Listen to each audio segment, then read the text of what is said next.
Every gardener knows that transforming a patch of land into a place filled with colourful flowers and delicious vegetables is an endless and time-consuming task. And any garden that hasn't been looked after for even a few months will quickly start to become overgrown. But what happens when nobody has been looking after a garden for decades and nature has completely taken over? Today, the Lost Gardens of Heligan is one of the most famous garden attractions in the UK. Situated on the south coast of Cornwall, the gardens have around 300,000 visitors every year. Over 5 million people from around the world have already visited this beautiful place.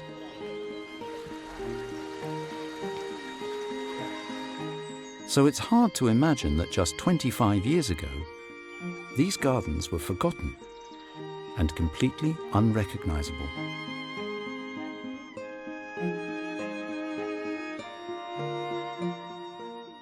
There have been gardens here since the first Heligan manor was built in the 13th century. There's nothing left of that original building today, but over the next 500 years, the house was rebuilt by generations of the Tremaine family, who owned the estate.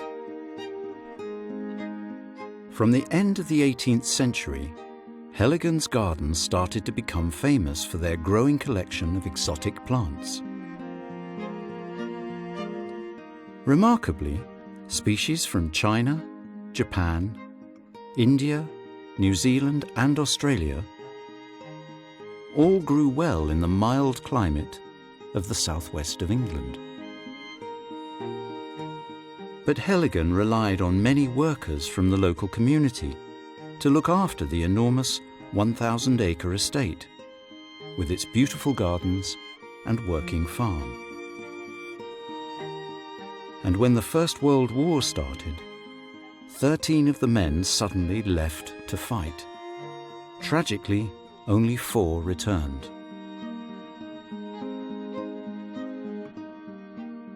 After the war, the Tremaine family left, and the famous gardens started to be forgotten. When the house became apartments in the 1970s, the beautiful gardens were completely abandoned, and they were lost to nature.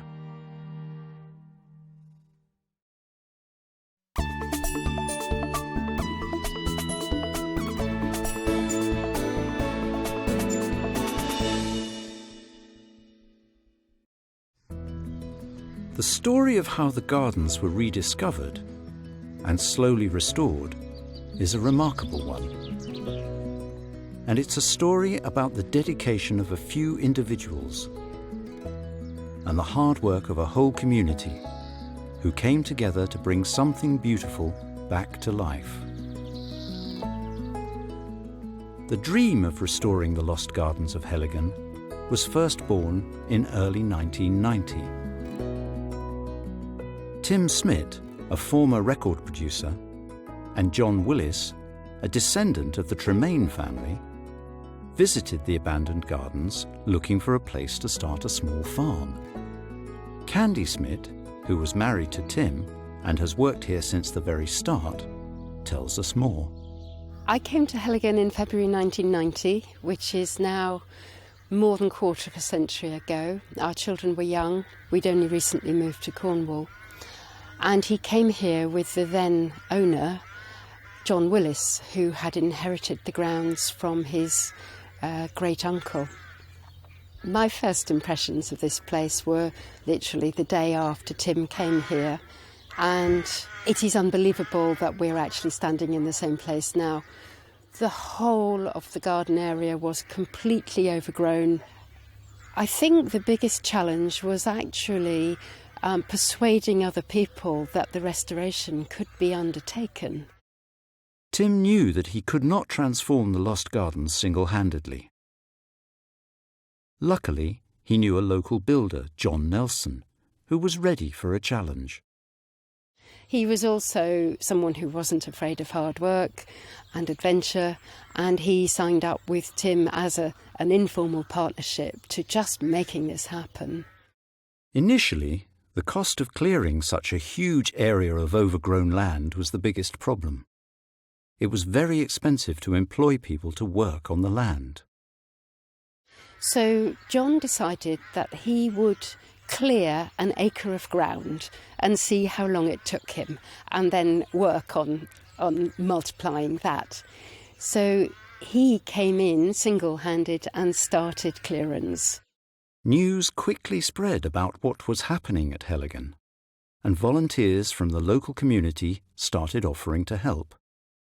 And some local people offered more than just their time and energy.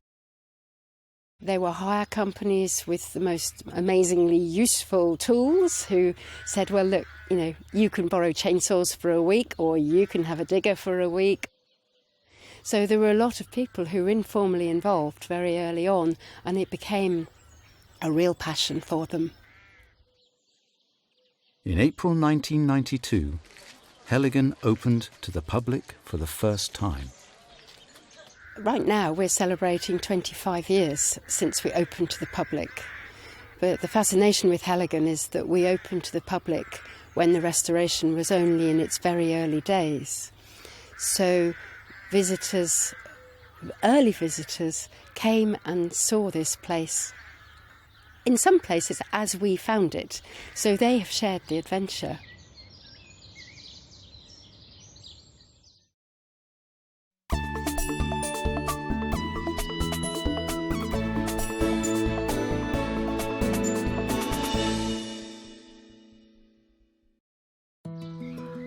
The restoration of Heligan has continued to this day, and the staff haven't finished their work yet.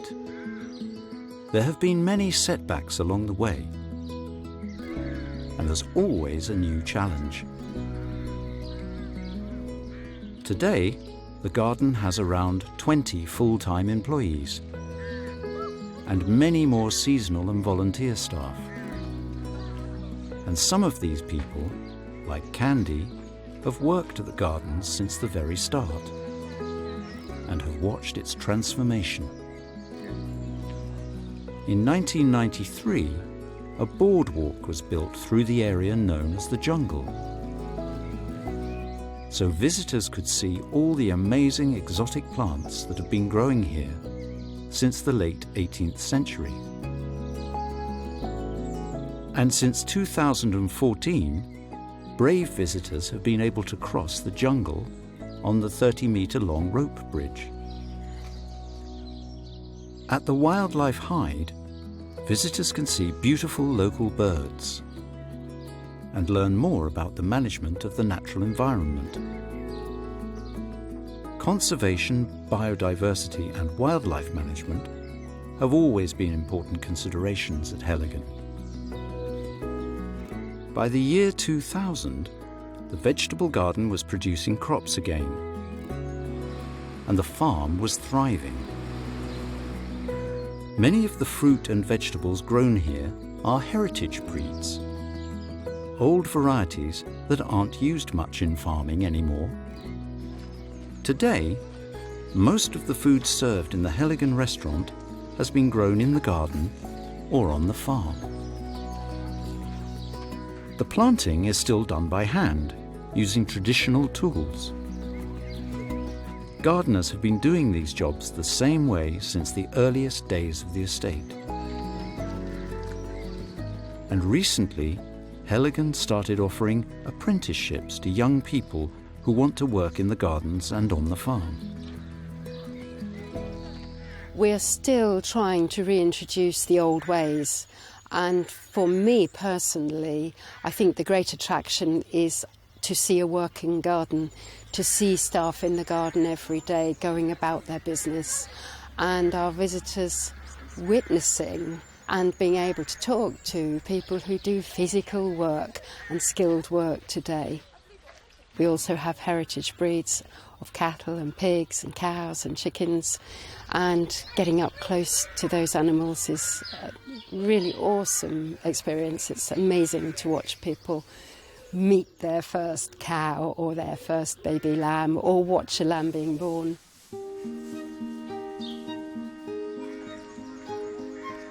The restoration of the lost gardens of Heligan is a heartening story of a community coming together to bring something beautiful back to life. And these gardens will never be forgotten again.